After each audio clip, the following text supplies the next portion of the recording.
कृष्ण हरे हरे, हरे राम राम राम हरे हरे, हरे कृष्ण हरे राम राम राम हरे हरे,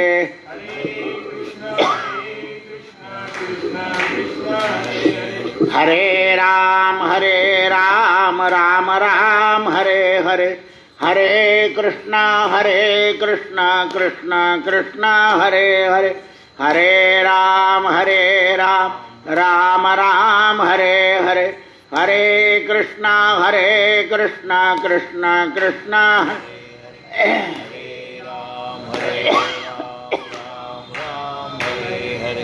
हरे कृष्ण कृष्ण कृष्ण हरे हरे, हरे राम दालचिनीचे तुकडं आणि लाल रुमाल. कृष्ण कृष्ण हरे हरे, हरे राम राम राम हरे हरे, हरे कृष्ण कृष्ण कृष्ण हरे, हरे राम राम राम हरे हरे, हरे कृष्ण कृष्ण कृष्ण. कुंडली वरदा हरी विठ्ठल, श्री ज्ञानदेव तुकाराम, गोपाल कृष्ण भगवान की जय. श्री गणेशाय नमः, श्री सरस्वत्यै नमः, श्री गुरुभ्यो नमो नमः. अलंकापुरी पुण्यभूमी पवित्र, तिथे नांदतो ज्ञान राजा सुपात्र, तया ठविता महापुण्य राशी. नमस्कार माझा सद्गुरु ज्ञानेश्वराशी. जय जय रघुवीर सद्गुरु समर्थ रामदास स्वामी महाराज की. सद्गुरु सखाराम, सद्गुरु बाबा महाराज. जय जय रघुवीर समर्थ. आज कोजागरी पौर्णिमा. कोण जागरण करतं? कोजागरी. नवरात्र आटपल्यानंतर भगवती परांबा राजराजेश्वरी कुलस्वामिनी अंबाबाई, माहूर निवासिनी एकविरा आणि जळगाव निवासी जगज्जननी मरीमाता आज आपल्या भक्तांच्या घरी जागरण होतं का नाही हे पाहण्याकरता मध्यरात्री येतात. आकाश अगदी सुंदर स्वच्छ, चंद्रमा परिपूर्ण भरलेला. आज असं सांगितलंय की घरातले दिवे बंद करायचे नाही. आईसाहेब लक्ष्मी प्रत्येक भक्ताच्या घरी प्रवेश करतात. आकाशामध्ये आकाश दीप लावायचा आहे. दीपोत्सवम महत्पुण्यम पवित्रम पापनाशनम. आणि मध्यरात्री इंद्रायणी गणेश, दशदिक्पाल यांचं पूजन करायचं आणि दुधाचा नैवेद्य दाखवायचा. ज्या दुधामध्ये चंद्राचे किरण पडतील अशी योजना करायची आणि ते दूध प्राशन करायचं. सगळ्या फळांमध्ये, धान्यामध्ये अमृत रूप जे आहे ते आजपासून प्रगट होतं. 14 रत्नातलं एक अमृत रत्न आहे. ते अमृत अनेक प्रकारे मानवाच्या शरीरात पोहोचावं याकरता ही योजना आहे. अशी ही आज कोजागिरी पौर्णिमा. कोण जागरण करताय हे बघण्याकरता जगन नियती माता परांबा राजराजेश्वरी कुलस्वामिनी ही भक्तांच्या घरी येत असते. म्हणून आज दीपोत्सव करायचा, लाईट चालू ठेवायचे, प्रकाश सगळीकडे. प्रकाश आणि स्वच्छता आणि पवित्रता ही आईसाहेबांना फार आवडते. म्हणून अशी कोजागिरी या कोजागिरीच्या दिवशी आपल्या कुलस्वामिनीचं चिंतन करायचं. आज दुसरा प्रसंग असा आहे की भगवान गोपाल कृष्णांनी वृंदावनामध्ये रासलीलेला आरंभ केला. अशीच रासलीला उद्धव महाराजांकडे मुल्हेरला आता सुरू झालेली असेल आणि असंख्य लोक येतात आणि रासलीला खेळतात. अर्जुनाला गीतेमध्ये भगवान आज झुंज हे निधान सकळ धर्माचे, अर्जुना तुला युद्धामध्ये झुंज घ्यायची आहे आणि झुंज हे निधान सगळ्या धर्मांचं आहे. कारण अधर्माला सामोरं जाऊन अधर्माशी धर्मानं टसल करायची आहे आणि अधर्माला पराजित करायचं आहे. अर्जुना, सर्व जग स्वभावात उत्पन्न होतं आणि नाशही पावतं. सगळ्या जगाचा स्वधर्म काय आहे? उत्पन्न होणे, नाश पावणे. पण आपण एक गहू पेरले, 9 दिवसापर्यंत असे टरटरीत वरती होते. आता हळूहळू हळू त्याच्यात बी येईल, तसं तसं त्याची शक्ती त्या बी मध्ये जाते आणि ते जे अंकुर आहेत ते गळायला लागतात. म्हणजे उत्पन्न होणं आणि नाश पावणं हा जगाचा स्वभाव आहे. मग आता त्या जगाबद्दल शोक करणं हे आपलं अज्ञान आहे. आता मग संत हे का शोक करत नाही, त्याचं कारण काय आहे? तर संतांच्या अंगी स्थितप्रज्ञता येते. आणि दुसऱ्या अध्यायामध्ये काल सांगितलं होतं की सिद्ध पुरुष जे आहे ते स्थिर बुद्धीने कसे बोलतात, तर ते शुभ आणि अशुभ या विषयाच्या प्रसंगाचा खेद करत नाही. दुसरा अध्याय 56वा श्लोक. अर्जुनानं विचारलंय की तो स्थिर पुरुष कसा बसतो.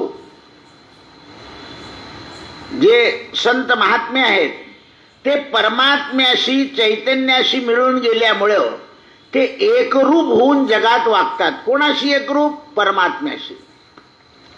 आपण सर्वसाधारण लोक जे आहोत हे एकरूप होण्याचा प्रयत्न करतो आहोत. म्हणून आपल्याला हे श्रवण करायचं आहे. जे योगी संत तपस्वी आहे त्यांचा मार्ग निराळा आहे. पण सामान्य माणूस सुद्धा अर्जुना स्वधर्माने जर वागत राहिला तर सामान्य माणसाला सुद्धा योग्यासारखी, संतासारखी, तपस्व्यासारखी गती प्राप्त होते. गतीमध्ये परमात्मा भेद करत नाही. साधारण मनुष्य जर स्वधर्माने वागत, स्वधर्मेची चाले सउत्तमाचा, जगी धन्य दास तो सर्वोत्तमाचा. गृहस्थाश्रमामध्ये राहून जो आपल्या स्वधर्माप्रमाणे वागतो. आता तुझा स्वधर्म काय आहे? धर्माचं रक्षण करणं क्षत्रियाचा स्वधर्म आहे. जे दृष्ट आहे त्यांचं निर्जन करणं, त्यांचं खंडन करणं आणि स्वधर्माचं राज्य स्थापन करणं हा तुझा धर्म आहे. तू आता स्वतःचा धर्म सोडून परधर्म भयावह दुसरा धर्म स्वीकारतोय. हा तुझी अवस्था झाल्यानंतर तू तो धर्म स्वीकार. म्हणून एखादा लहान मुलगा जर ब्रह्मज्ञानाच्या गोष्टी बोलायला लागल्या तर वय लोक म्हणतात का रे तुझं वय आहे का, तर मग त्याने काय करावं, समजून घ्यावं, पण मोठ्या लोकांच्या समोर बोलू नये. मोठ्या लोकांच्या समोर बोलू नये. कारण काय, तो तो आपला धर्म नाहीये बोलणं. आपल्या धर्माप्रमाणे बोलावं. जसं आम्ही लवकर प्रवचनाला लागलो, आमचा अनुभव सांगतो मी, तर काय व्हायचं, जे आमच्यापेक्षा श्रेष्ठ आणि ज्येष्ठ लोक बोलायला होते, गावामध्ये 40 कथा चालायच्या आणि आपली कथा इथे चालायची. आता आपण आपली बुद्धी शोधक असल्यामुळे आपण या ग्रंथातून त्या ग्रंथातून प्रमाण द्यायचे, तर ते लोक टीका करायचे, तो काय सांगेल. मग लोक ग्रंथाचं प्रमाण सांगायचे त्यांना की या ग्रंथातलं सांगितलंय. आता तो ग्रंथ त्यांच्याजवळ नसायचा. एकदा ब्राह्मण सभेमध्ये एक शास्त्री आले होते आणि त्यांनी असं सांगितलं की या संतांनी देवाला चोर शब्द लावून खोटं भूषण लावले आहे. आता भागवतामध्ये चोर शब्द नाही आहे, पण अनेक ग्रंथामध्ये जसं गर्ग संहितेमध्ये, ब्रह्मविद पुराणामध्ये भगवंताच्या चोरीच्या चौरलीला शब्द वापरलाय. तर ते बोलल्यानंतर मुंगड म्हणून माझ्याकडे एक श्रोता होता, इकडे तिकडे दोन्हीकडे जायचे, ते अगदी धष्टपुष्ट मनुष्य. ते म्हणाले, शास्त्री वा, ज्या अर्थी सगळ्या संतांनी भगवंताचे चोरीचे अभंग लिहिले आहे त्या अर्थी अपुरा नाही, म्हणून संतांचं काय खरं आहे. त्यांनी मला येऊन सांगितलं. मग मी काय केलं, गर्ग संहितेचं पान घेतलं, वरती कागद लावून दिला पांढरा आणि खाली, आणि तो श्लोक कायम ठेवला फक्त, गोपाल चौर्य मंडळ, आणि म्हटलं शास्त्रीबाला दाखव, वरचाही पांढरा कागद फाडायचा असेल तर 500 रुपये लागतील आणि खालचाही फाडायचा असेल तर 500 रुपये लागतील. तो माणूस शोधक होता, तो म्हणे फाड, हे 1000 रुपये घे. आणि मग त्यांनी ती गर्ग संहिता पाहिली. म्हणे का हो, हे तुमच्या हातात कोणी दिलं. म्हणे तुम्ही परवा ज्यांच्यावर टीका केली त्यांनी. आला म्हातारा, मला म्हणे आज संपूर्ण ग्रंथ दाखवा. म्हटलं पुन्हा 500 रुपये लागतील. कारण फुकट ब्रह्मज्ञान सांगितलं ना तर लोकांना किंमत नसते. मग तेव्हा हूड स्वभाव होता माझा, कोणालाही टसल द्यायची तयारी होती. आता मी काही कोणाला काही बोलत नाही, काही घेणं नाही आपल्याला. कोणी असं काही प्रश्न विचारले तर त्याला खरं सांगून देतो. त्याला वाईट वाटतं की बा आमच्या याला बोलताय, नाही, पण तुमचं हे चुकतंय. कारण सभेमध्ये जायचं आणि काही ऐकून घ्यायचं हा धर्म नाही सभेचा. खंडन आणि मंडन झालंच पाहिजे. पहा आपल्या लोकसभेमध्ये सुद्धा जे खडतर लोक आहे ते बोलताय तुमचं चुकतंय, बोलून टाकतं ते. तो त्यांना अधिकार आहे.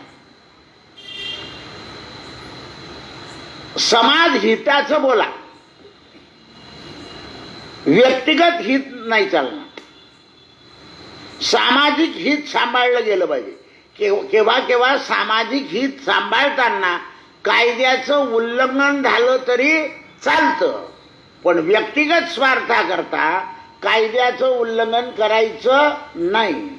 बहुजन हिताय बहुजन सुखाय शब्द काय तुमचा, बहुजन हिताय. बहु लोकांचं हित साधलं गेलं पाहिजे. देवाने काला कशा करता केला, बहुजन हिताय, बहुजन हित झालं पाहिजे. तर ते आले, त्यांनी तो ग्रंथ पाहिला आणि त्यांना म्हटलं मी आता त्र्यंबकला येईल तेव्हा तुम्हाला भेटेल. त्यांच्या घरी गेलो आणि 65 अध्यायाची गर्ग संहिता त्यांना दान देऊन टाकली. जाताना त्यांचे 1500 रुपये त्यांना परत दिले. कारण ज्ञान जे आहे ना, त्या ज्ञानाकरता तपच लागतं. त्या ज्ञानाकरता तप लागतं. आता बाई तुमचं जे यंत्र आहे ना, याच्यावर इतक्या गोष्टी येत आहे हल्ली वर्तमान स्थितीतल्या परिस्थितीला. लोक कंटाळून बंद करा म्हणे, होते आता काय डोकं उठवत आहे. कारण ज्याला जे वाटेल ते सांगतोय. अफवा आहे, काही सत्य आहे, काही काय. आता माणूस किती किती करणार हो, करणार किती. बाकीचे राष्ट्र जे ते धनिक आहे आणि त्यांची संख्या कमी आहे, त्यामुळे त्यांना जमून जातं. आपलं राष्ट्र त्या मानाने तसं धनिक नाही आहे आणि संख्या खूप आहे. विज्ञानामध्ये आपल्याला तितकं ज्ञान कमी आहे, ते विज्ञानयुक्त लोक आहे. पण विज्ञानयुक्त असून सुद्धा शरीराने अशक्त आहे. आपल्याकडे विज्ञान कमी आहे पण सशक्तता आहे. कारण आपल्या 3 बाजूला समुद्र आहे आणि 1 बाजूला बर्फ आहे. आपल्याकडे 3 ऋतू आहेत, दुसरीकडे ऋतू नाही आहे. ही भारतभूमी अशी आहे की सगळ्यांनी नाना रत्नांनी वसुंधरा. आणि इथे आत्मज्ञानाच्या गोष्टी, इहलोक आणि परलोक, बाकीच्या जेवढ्या भूमी आहेत तिथे इहलोक आणि भोग एवढंच आहे. इथे इहलोक भोग आणि परलोक. आणि परलोक समजण्याकरता संत, योगी आणि ऋषी यांची योजना असते. हे परलोक समजून देतात, विज्ञान इहलोक समजून देईल. मग ज्ञान कसं पाहिजे, तर ज्ञान विज्ञान युक्त पाहिजे. विनोबांचं म्हणणं होतं, विज्ञान अधिक अध्यात्म विकास, विज्ञान उण अध्यात्म भकास. ते वस्तू पोहोचवायला एक यंत्र काढलं होतं, जसं तुमच्या लग्नात फोटो करता फिरतं ते यंत्र.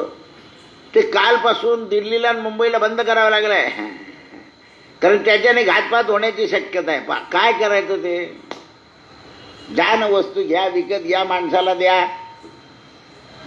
बंद करा केलं ते कालपासून.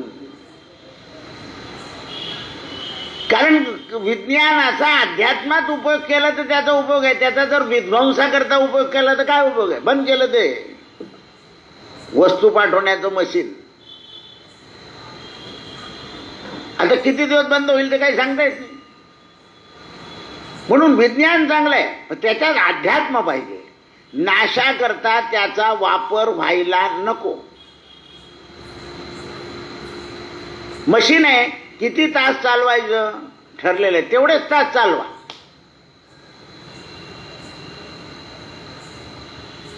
जेवढा माल निघेल तेवढा टिकेल. आपण काय करतो, त्याच्या कॅपॅसिटीपेक्षा मोटरसायकल 2च लोकांची आहे, 4 लोक बसता आले. काय त्याचा विचार करा. जर आपल्या हातून बॅलन्स चुकला तर हे 4 आणि 1 समोरचा 5.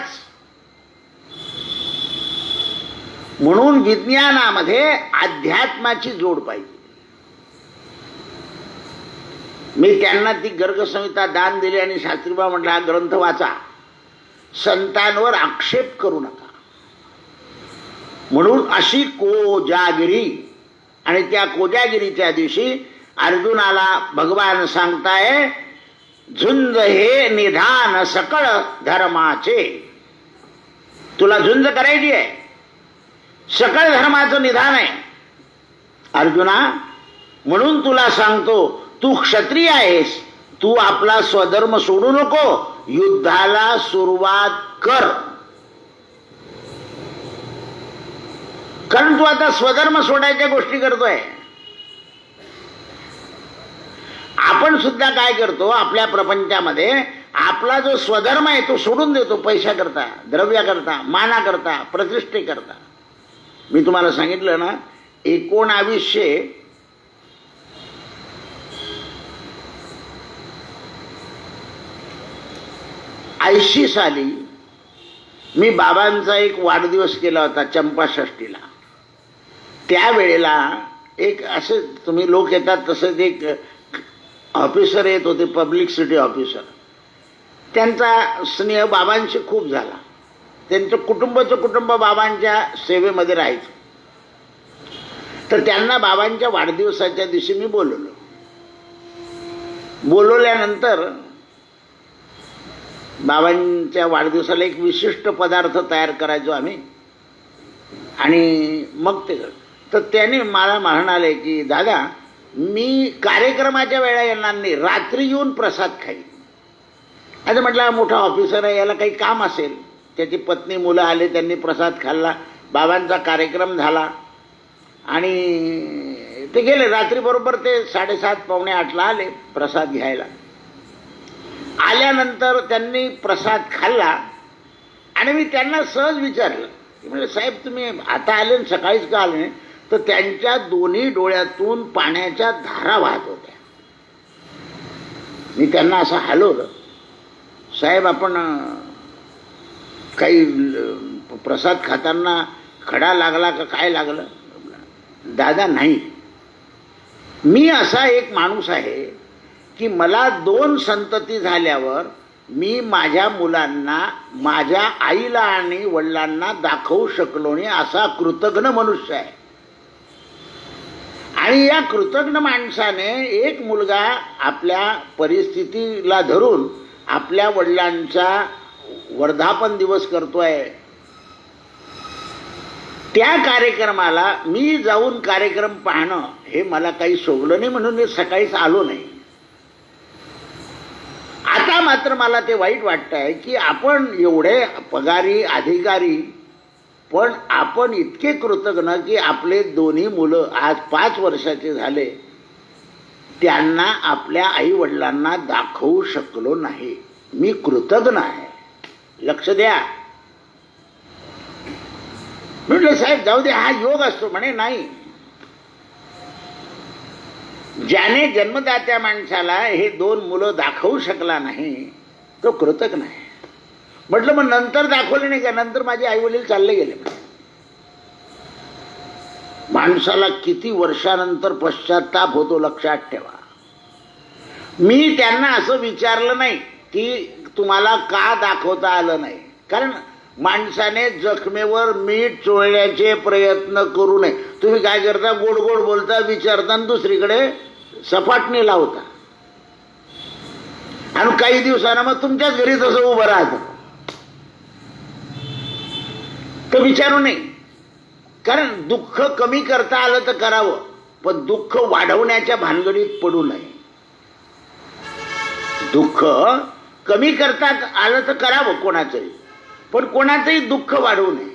हे पहा, संततीचं, संपत्तीपेक्षा संततीचं दुःख माणसाला सगळ्यात वाईट असतं, आणि ते पदोपदी माणसाला जाणवतं.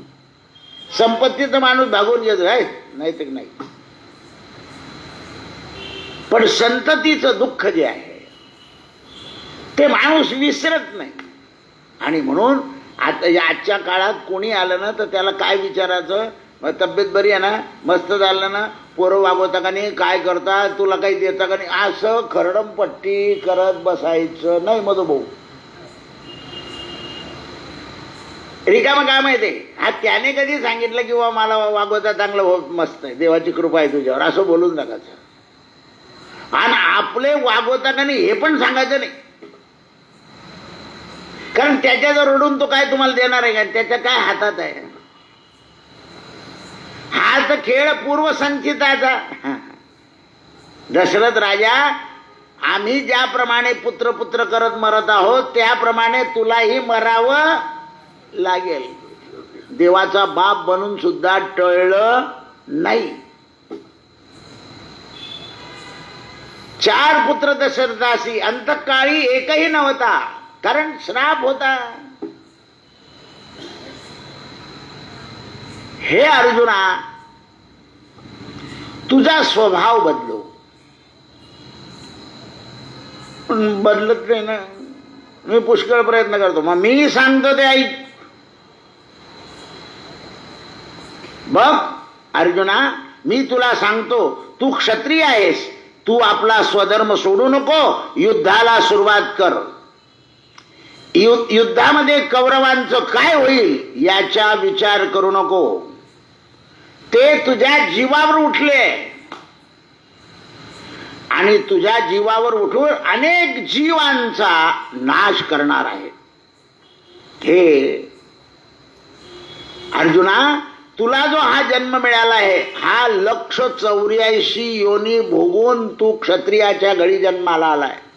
अर्जुन म्हणे, देवा कसं काय 184 योनी? म्हणून आता सुद्धा विज्ञान काय सांगतो तुम्हाला, तुम्ही माणसं आहे ना, तर पुढच्या जन्मी माणसंच व्हाल, असं नाही आहे. आता 184 योनीचं वर्णन सांगतो. या पृथ्वीवर 30 लक्ष जलचर आहेत. म्हणजे आता जलचरांचे जन्म किती दिवसाचे पहा तुम्ही. डास, मच्छर, ढेकून, मासे, यांचे जन्म किती आहे? थोडे होते. उत्पन्न झालेले मासे लगेच तुम्ही जाळं टाकून काढून टाकतात. कीटक, पक्षी फवारे मारले की मरून जातात. यांचं प्रमाण 30 लक्ष आहे. 9 लक्ष कीटक आहे. हे जे कीटक आहे, जंतू, हे 9 लक्ष आहे.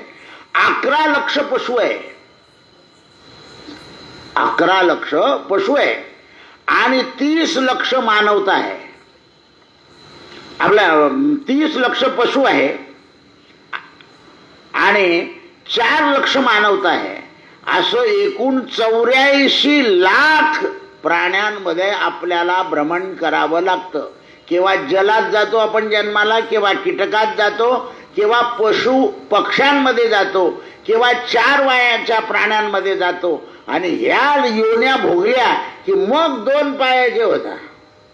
आणि 8 वर्षापर्यंत याचा हात धर, त्याचा पाय धर, लोट गाडीवर राहा आणि मग केव्हा तरी उभे राहत.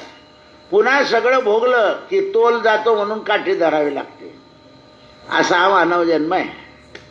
नेहमीच दुसऱ्याच्या आधारावर जगावं लागतं याला. तरी तो म्हणतो माझ्यासारखा कोणी नाही. नेता बनायचं असेल तर बहुमत मिळवावं लागतं.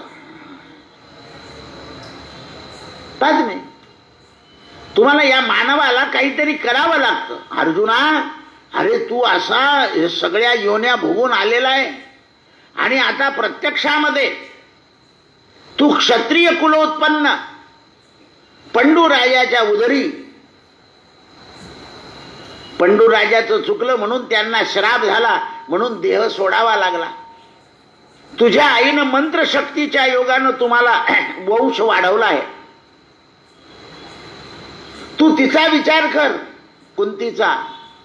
तिला स्वधर्माचं राज्य पाहिजंय. ज्ञानेश्वर माऊली सुद्धा पसायदानात म्हणते, दुरितांचे तिमिर जाऊ, स्वधर्म सूर्ये पाहो, जो जे वांछील तो ते लाहो प्राणीजात. ज्याला जे पाहिजे ते मिळालं पाहिजे प्राण्यांमध्ये. मिळतंय का? घोषणा खूप करतो आपण, घोषणा खूप करतो, पण प्रत्यक्षात मिळत नाही. कारण मनुष्य मनुष्याला सुखी करू शकत नाही. सुखी करायला मदत करू शकतो.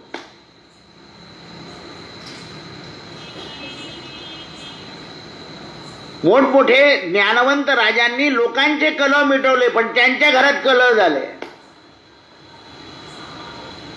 मनुष्य गाव सुधरू शकतो, पण एखाद्या वेळा घर पराजित होतो. घरात ते घरातले लोक बाहेर सांगा, लोक ऐकतील तुमचं. म्हणून सल्ला कोणालाही कोणी मागितला ना, म्हटलं प्रवचनात ये भो, तिथे तेव्हा बोलता येतं. खाली उतरलं की नाही.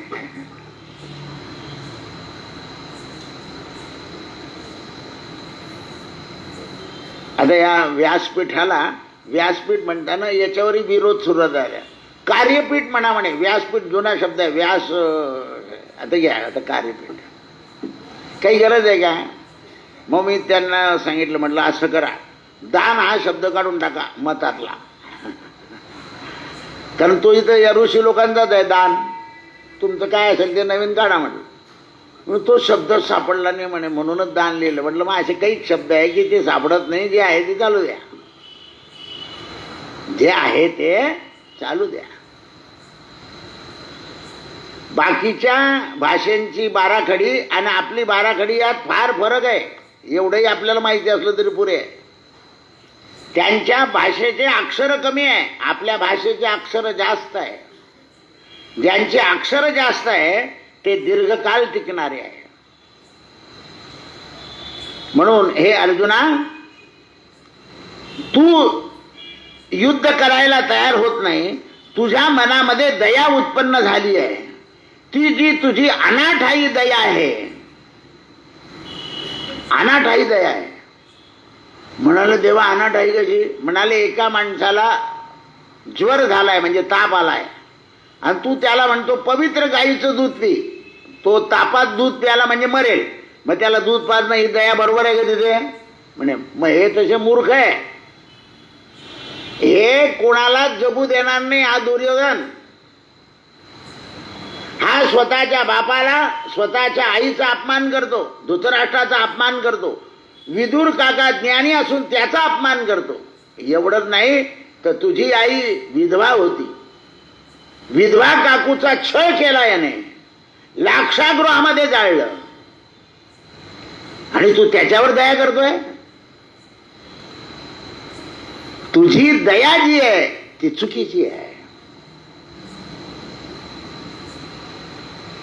अर्जुना, अरे अनाठायी दया निर्माण झाल्यामुळे तू त्यांचा वध करायला तयार नाही, पण तुझा स्वधर्म मात्र विसरतोय.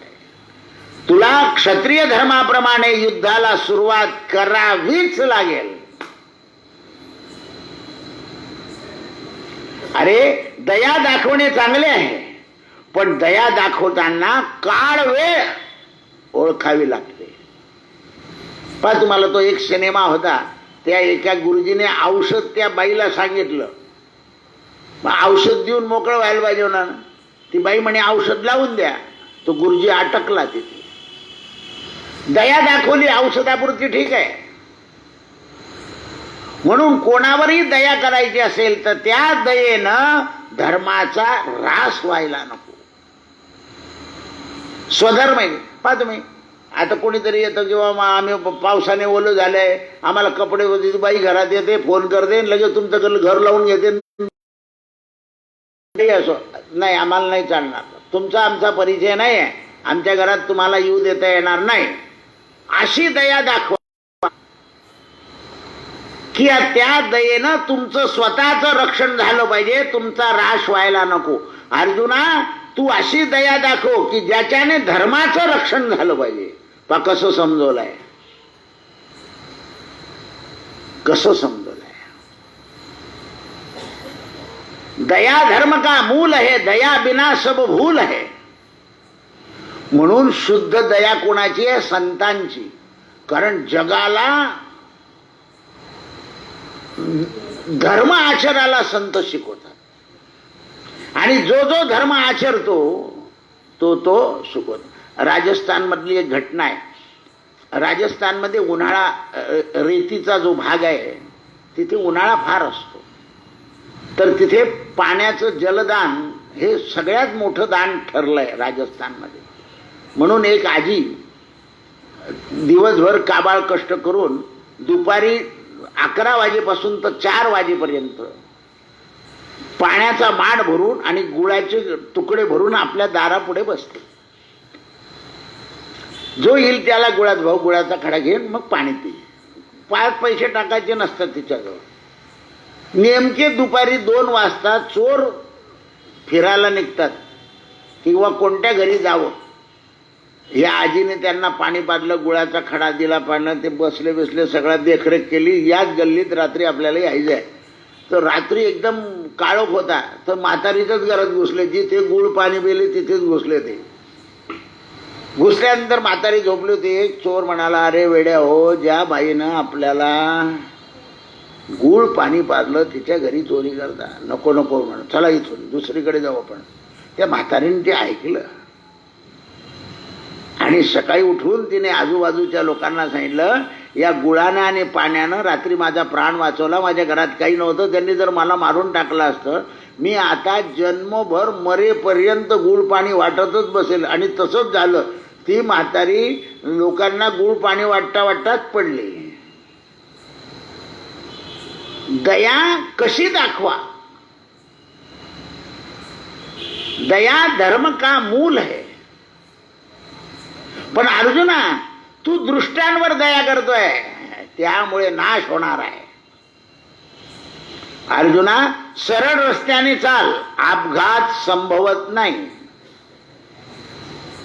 सरळ जो रस्ता आहे, अरे दिव्याच्या उजेडामध्ये ठेच लागत नाही. तू क्षत्रिय स्वधर्म आहे, सरळ रस्त्याने चाल, क्षात्र धर्माचं मार्गदर्शन कर. तू संन्यासाच्या गोष्टी करू नको. संन्यासाच्या गोष्टी करू. अर्जुना, आज युद्धाचा प्रसंग आहे. तुझं केवढं सुदैव आहे. धर्माचं कार्य करण्याकरता तुला युद्धामध्ये उभं राहायचं आहे. याने मूर्तिमंत अधर्माचा तुला वध करायचा आहे आणि मुक्ती मिळवायची आहे. तुझी मी प्रार्थना करतोय. मी कोण आहे तुला माहिती आहे?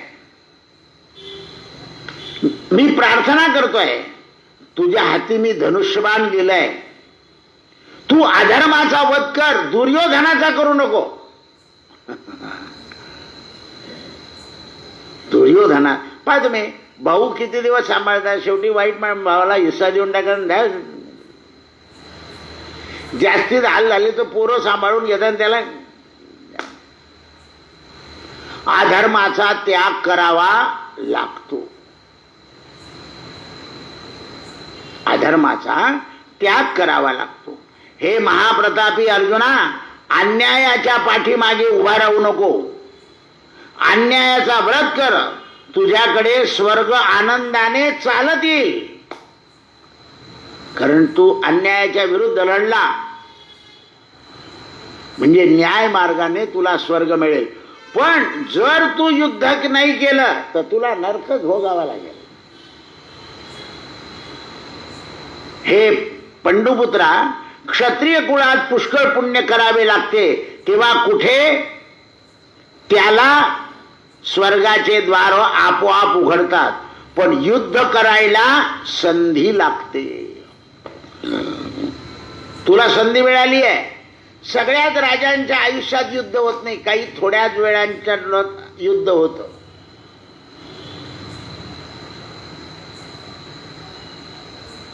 आणि त्या युद्धामध्ये विजय मिळवणं हे फार मोठं काम असतं. हे कुंतपुत्रा, सहज रस्त्याने जात असताना ठेच लागावी, पायाला जखम व्हावी किंवा जांभई देताना एखाद्या वेळा एखादा मच्छर डास तोंडात जावा आणि उलटी व्हावी, किंवा जांभई देताना झाडाखाली बसलेला असताना किंवा झोपला असताना आंब्याच्या झाडातला एखादा शाखेमधला थेंब तोंडात पडावा, तसं तुझ्याकडे प्रसंग आलेला आहे. बघ, एक तर मच्छर गेला तर उलटी होईल आणि आंब्याचा थेंब पडला तर गोड तोंड चाकशील. युद्ध कर, विजयी हो. अर्जुना, आप्त स्वकीयांच्या मोहामुळे काळे कातडे पांघरून युद्धाला पाठ दाखवून पळून जाऊ नको.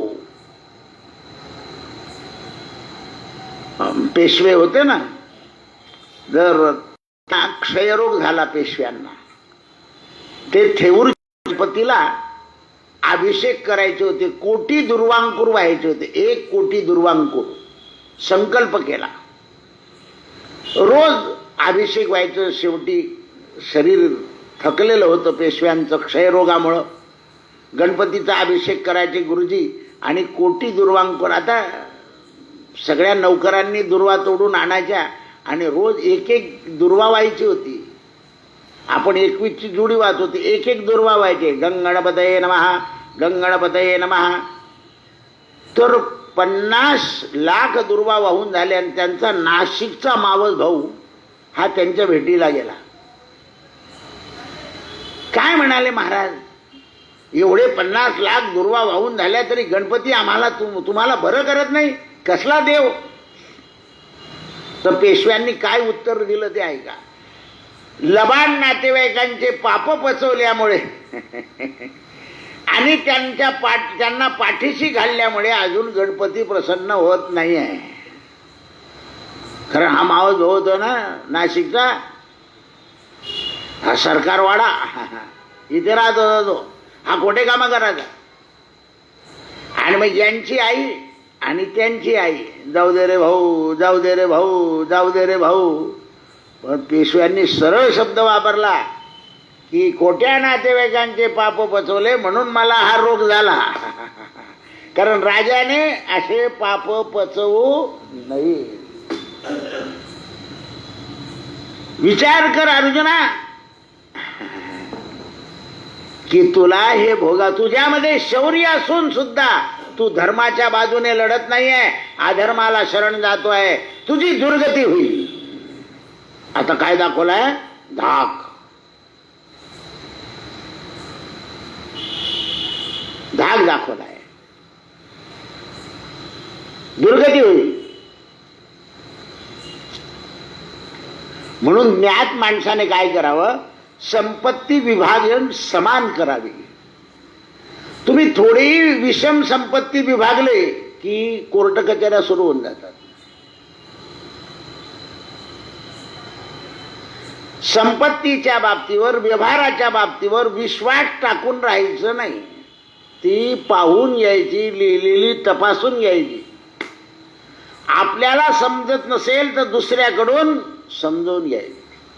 कारण आपल्याकडे असे शब्द आहे की ते शब्द टाकले की सगळं घोटाळा होऊन जातो. फाशीचा शब्द सुद्धा काय, मरेपर्यंत फाशी शब्द लिहिला गेला. एखादा फासा तुटला मग सोडून द्यावा लागायचा, मग लिहा मरेपर्यंत, पुन्हा लावा. खरे हे शब्दच असे आहे. तर लिहिलेलं सुद्धा बरोबर आहे का नाही म्हणून.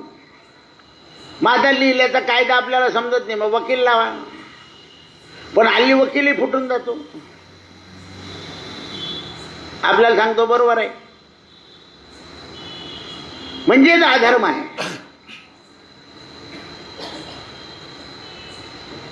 बरेच लोक न्याय मिळवण्याकरता लाखो रुपये खर्च करतात आणि शेवटी खर्च करून त्यांच्या विरुद्ध न्याय लागून जातो.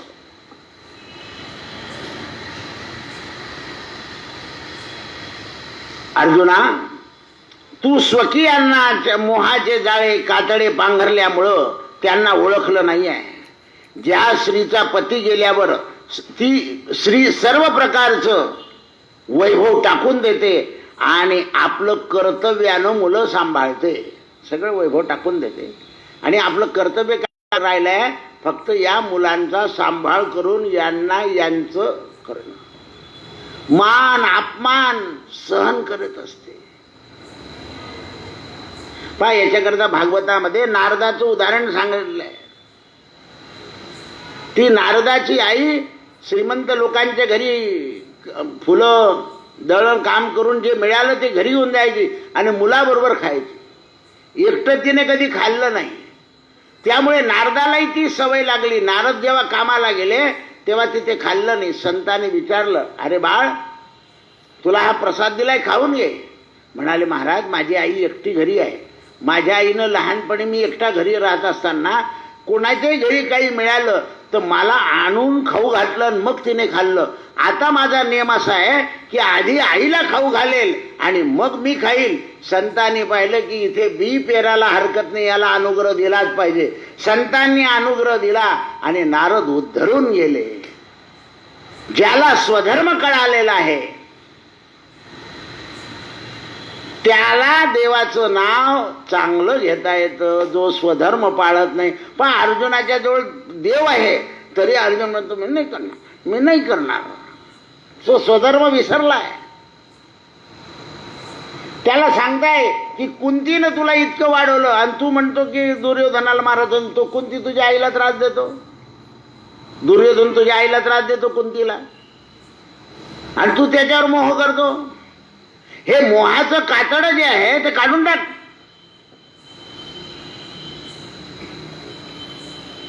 म्हणून व्यसनी आळशी मुलावर आपण मोह केला की घरातले सगळे बोलवतात तुम्हीच बिघडवला, तुम्हीच बिघडवला, तुम्हीच बिघडवला. खरं आहे ते गीता.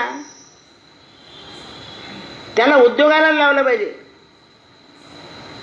काही वयापर्यंत वडील सांभाळू शकतील, वय झाल्यानंतर आपण आपलं कर्तव्य पार पाडलं पाहिजे. म्हणून ते म्हणतात अर्जुना तुझा पराक्रम सोडून तू दुबळा झाला आहे.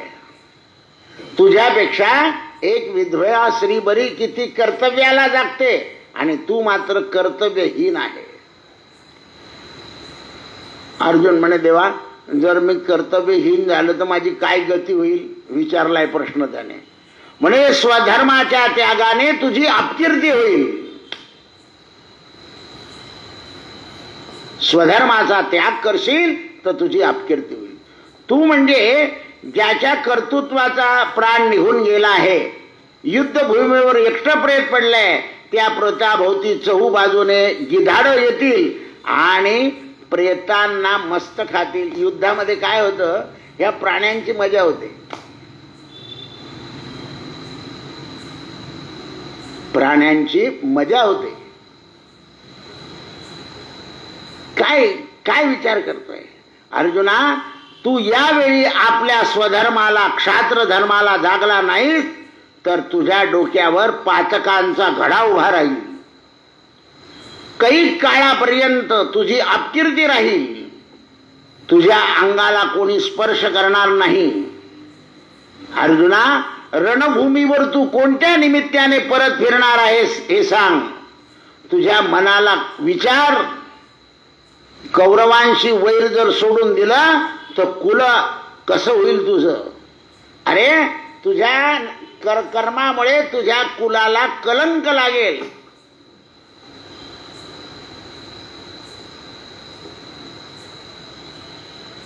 अर्जुनाला जागृत करताय. अरे लढव्यान तू नाही का, तू आतापर्यंत लढलेला आहे आणि कुलक्षयाची भीती मनात ठेवतोय की असं होईल आणि तसं होईल. आणि तू कुलक्षय तू करतोय. आपल्या कुलाचा तू नाश करतोय. तू विचार कर.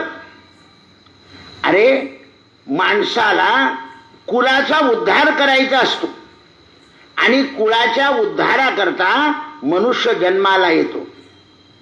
अर्जुना तू विचार कर की कुल कसं तयार होतं, कुलाकरता माणसानं काय केलं पाहिजे. या कुलाची स्वरूप स्थिती कशी आहे हे जर तुला समजलं तर लक्षात ठेव. आता 101 गोत्रांचा उद्धार करतो म्हणे मनुष्य. अर्जुना चांगला जर मनुष्य असेल, चांगला क्षत्रिय, चांगला ब्राह्मण, चांगला वैश्य आणि चांगला नौकर, तर वडिलांचे 24 लोक म्हणजे आपल्या वडिलांचे 24 आप्त, आपण आपले वडील, त्यांचे वडील, त्यांचे वडील, आपली आई, तिची आई, तिचे, असे 24 तयार होतात. काका, मामा, असे 24. आईच्या कुळातले 20, 24 आणि 20 44. पत्नीच्या कुळातले 16, बहिणीच्या कुळातले 12, मुलीच्या कुळातले 11, आत्याच्या कुळातले 10, मावशीच्या कुळातले 8. एकूण 101 कुळाचा मनुष्य उद्धार करतो.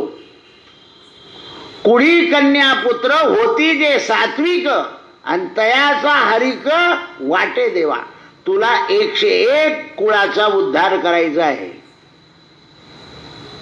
आणि तू काय करतोय. तू विचार कर.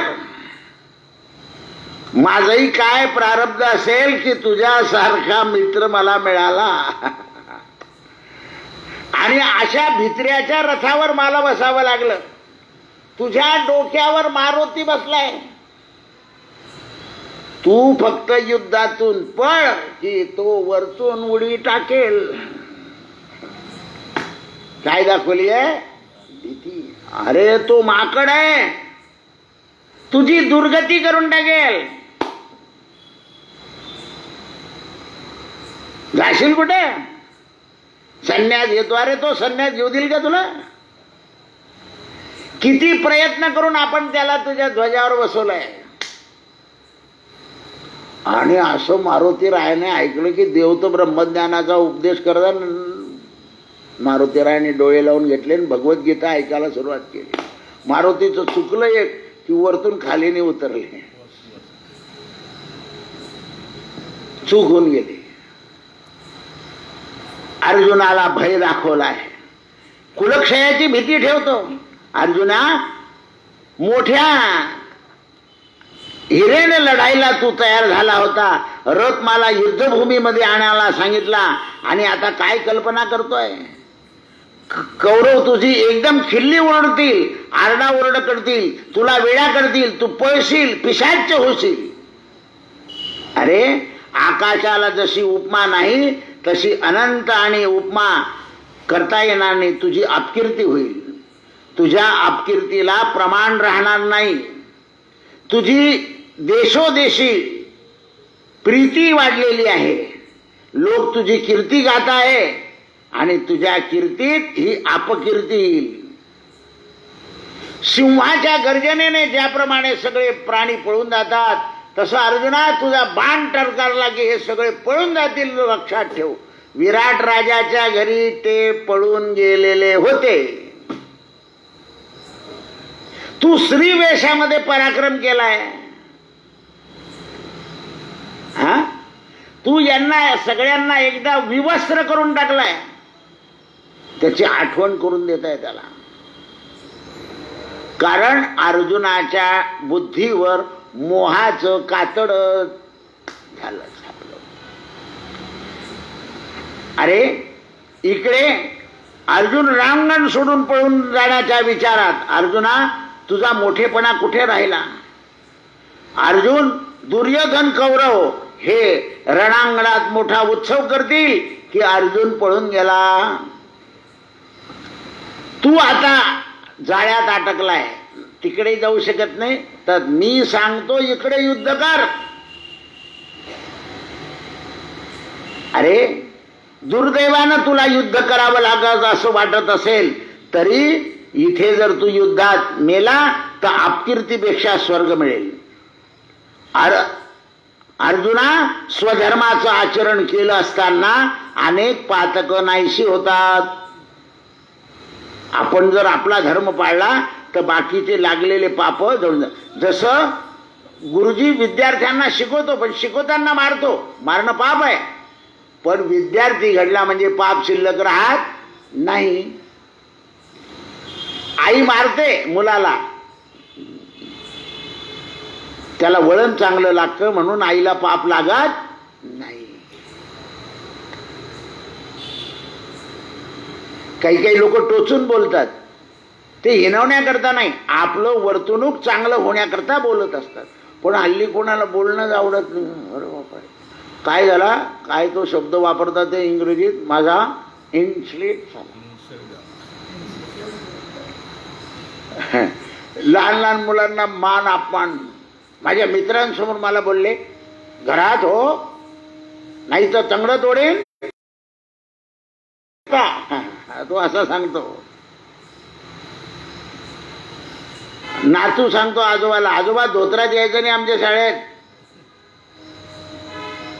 तुम्ही हाफ पॅन्ट मध्ये आले तर चालेल पण धोत्रात नाही यायचं. कारण आमची इंग्रजी शाळा आहे. उलट शाळेच्या लोकांनी सांगायला पाहिजे की आजोबाला आजोबाच्या वेशातच येऊ द्या. पण शाळा सांगत नाही तशी. आता आपल्या काही शाळांनी आजोबाचा दिवस काढलाय.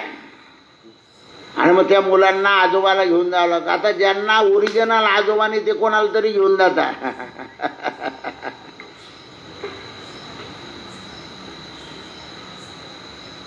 मग आणखीन सुधारणा केली. दादा दादी नाना नानी, मग इकडच्या आईच्या आई वडिलांनाही आणावा. चला चला चला, दोघं समान. काय करते शाळा? मुलांना या वृद्ध लोकांची आवड राहावी म्हणून. कारण आवड राहिली नाही हल्ली.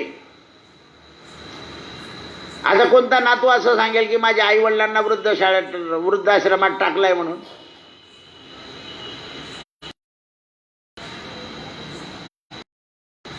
त्याचं कारण आहे, स्वधर्म सुटतोय. मग लोकांनी धर्म पाळावा याच्याकरता. मग हे धर्माचं ज्ञान तर ग्रंथात सांगितलं नाही, पण या लोकांनी काय केलं, हे ज्ञान सांगताना पेटी तबला घेतलं आणि तुम्हाला नाचवायला लावून दिलं. हे दनादन नाचता तुम्ही, भैया बजाएगा बाजा. स्वधर्म सांगितला पाहिजे. आपलं कर्तव्य काय आहे? एकदा 72 साली बाबा माझ्या बरोबर होते. आम्ही आईचं श्राद्ध करायला सिद्धपूरला गेलो होतो आणि तिथे डोंगरे महाराजांचं भागवत चालू होतं. त्या गावामध्ये बोहरी लोकांची वस्ती जास्त. पण या डोंगरे महाराजांचं भाष्य असं होतं की माणसाच्यावर परिणाम होऊन जायचा. तर त्यांनी भाद्रपद महिन्यातले दिवस ऊन तापलेलं, तेव्हा काही इतकं हे पेंडाल असे सुशोभित नव्हते, साधे जाजम लावलेले असायचे आणि ऊन येतं म्हणून एका बाजूने तरट लावलेला असायचं. तर डोंगरे महाराजांनी एक शब्द वापरला. उन्हाची वेळ होती, 2 वाजता प्रवचन सुरू व्हायचं आणि 5:30 वाजता आटपून जायचं. सकाळी सुरू. तर तरुण लोकांनी माझं प्रवचन ऐकू नका म्हणे, तरुण लोकांनी सेवा करा. मग तिथल्या तरुण मुलांनी, या बहुरी लोकांच्या पोरांनी काय केलं, त्या तरटावर पाणी मारायचं इकडच्या बाजूने, म्हणजे लोकांच्या अंगावर उडेल असं नाही, इकडच्या बाजूने. आणि मग ती गार हवा यायची. तेव्हा इतकं कूलर वेर नव्हतं आणि श्रोते आनंदित व्हायचे. झाडझूड करायचे. भागवताच्या 4ही बाजूच्या गल्ल्या तरुण पोरं झाडून काढायचे. एक दिवशी संध्याकाळी, मी 2च दिवस ऐकलं होतं, संध्याकाळी लाईट गेले. आता लाईट गेल्यामुळे जाणाऱ्यांची व्यवस्था. तर त्या मुलांनी काय केलं, आपले वाहनं आणले. आजी कुठे जायचं, बसा. आजोबा कुठे जायचं, म्हाताऱ्या माणसांना घरी सोडून दिलं. आणि घरातल्या लोकांनी कंदिलं लावून मेणबत्त्या घेऊन रस्त्यावर उभे राहिले होते. संताच्या बोलण्याचा हा परिणाम आम्ही डोळ्याने पाहिला होता 2 दिवस. ही तरुण लोक सेवा करायला आपल्या गाडीवर बसवायचे, सोडून आले की कुठे जायचं, इकडे गाडी. तर असा या वाङ्मयाचा परिणाम होतो माणसावर.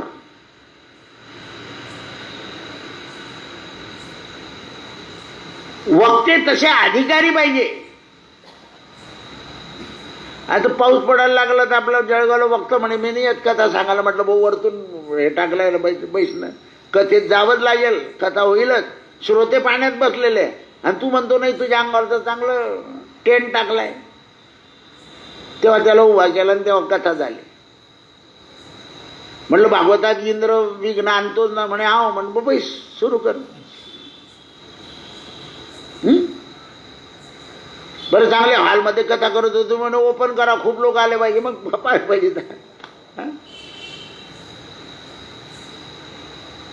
पहा तुम्ही, आपल्याकडे लोक छत्र्या घेऊन उभे राहतात कथा ऐकायला.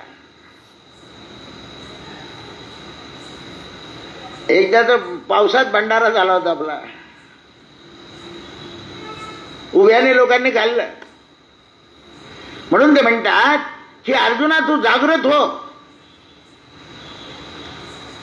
सुदैवानं तुला युद्ध करायला मिळतंय, स्वधर्म पाळतोय. अरे, नावेनं नदीत प्रवेश करत असताना नावेमध्ये बसलं की नावाड्यावर भरोसा ठेवावा लागतो. बुडेल का, उलटी होऊन जाईल का, असं काहीच विचार करायचा नाही. तो नावाडी काय करतो, तुझ्या करता नाव वल्लवतो आणि एखादं गाणं गुणगुणत राहतो आणि पहिलं तीर उतरून देतो. तू युद्ध करताना देवाचं नाव घे, तुला विजय नक्की मिळणार. मनातलं भय सोडून दे. तयार केलाय. अर्जुनाला तत्पर आणि तयार करतात. आता कसा तयार होईल ते उद्याच्या विवेचनात पाहू. हरे राम राम राम हरे हरे, हरे कृष्ण कृष्ण कृष्ण हरे. सगळ्या लोकांना सूचना असे देतो की सकाळचं गर्ग संहितेचं 2 दिवस सांगायचं होतं, पण ऐन वेळेवर विसर पडायचा. तर गर्ग संहितेचं प्रवचन सुरू झालं आहे. सकाळी 8 ते 9 उद्यापासून तुम्ही तुमचाच मोबाईल 8ला ओपन करा, म्हणजे गर्ग संहिता ऐकायला मिळेल. हरे राम राम राम हरे हरे, हरे कृष्ण कृष्ण कृष्ण हरे हरे, हरे राम राम राम हरे हरे, हरे कृष्ण. हे इंद्रा, हे इंद्रायणी, आम्ही सगळे लोक तुझं इथे नाव घेऊन पूजा करतो. आमच्या सगळ्या भक्तांच्या घरी सदैव लक्ष्मी राहावी, अंबा मातेचं स्मरण करतो. एकदा आईसाहेबांचं स्तोत्र म्हणू आणि आपली कोजागिरी इथे समर्पण करू. उद्धव महाराजांचा गुळ आणि डाळ्या प्रसाद खाऊ. नमस्तुते, मोठ्याने नमस्तुते महामाये श्रीपीठे सूरपूजिते शंखचक्र गदाहस्ते महालक्ष्मी नमोस्तुते. नमस्ते गरुडारूढे कोलासूरभयङ्करी सर्व पाप हरे देवी महालक्ष्मी नमोस्तुते. सर्वज्ञ सर्ववर्गे सर्वदुष्ट भयंकरी सर्व दुःख हरे देवी महालक्ष्मी नमोस्तुते. सिद्धी बुद्धी प्रदे देवी भुक्तिमुक्ती प्रयादिनी मंत्रमूर्ते सदा देवी महालक्ष्मी नमोस्तुते. आद्यंतरिते देवी आद्यशक्ती महेश्वरी योगजे योग संभूते महालक्ष्मीर्नमोस्तुते. स्थूल सूक्ष्म महारौद्रे महाशक्ती महोदरे महापाप हरे देवी महालक्ष्मीर्नमोस्तुते. पद्मासन स्थिते देवी परब्रह्म स्वस्वरूपिणी परमेश्वरी जगन्माता महालक्ष्मीर्नमोस्तुते. श्वेतांबरधरे देवी नानालंकार भूषिते जगस्थिते जगन्माता महालक्ष्मी नमोस्तुते. महालक्ष्मी अष्टक स्तोत्राय पठे भक्त कीर्तिमन्नः सर्वसिद्धिं प्राप्नोति राज्यं प्राप्नोति सर्वदा. एककाल पठे नित्यं महापाप विनाशम् द्विकालय पठे नित्यं धनधान्य समन्विता. त्रिकालयं पठे नित्यं महाशत्रु विनाशयम्. महालक्ष्मीर्भवे नित्यं प्रसन्न वरदा शुभा. प्रसन्न वरदा शुभ, प्रसन्न वरदा शुभ. रक्ष रक्ष जगन्माता देवी मंगल चंडिके हारिके विपदा हर्ष मंगल कारिके. हर्ष मंगल दक्षे च हर्ष मंगलदायिके. शुभ मंगल दक्षे च शुभ मंगल चंडिके. मंगल मंगल दक्षे च सर्व मंगल मांगल्ये. सदा मंगले देवी सर्वेषां मंगल्यालये. पूज्य मंगलवारे च मंगलाभीष्ट देवते. पूज्य मंगल भूपस्य मनुवंशस्य संतति. मंगलाधिष्ठिता देवी मंगलनाथ मंगले. संसार मंगलधारे मोक्ष मंगलदायिनी. सारे च मंगलधारे च पारे च सर्वकर्मणा. प्रतिमंगलवारे पूज्य मंगल सुखप्रदे मंगल अंबा माता की. आई साहेबांना नैवेद्य दाखवतो, कापूर ओळतो आणि मी रामाचं करतो. तोपर्यंत प्रत्यक्ष आई जगदंबेला 3 प्रदक्षिणा घाला आणि आईला म्हणा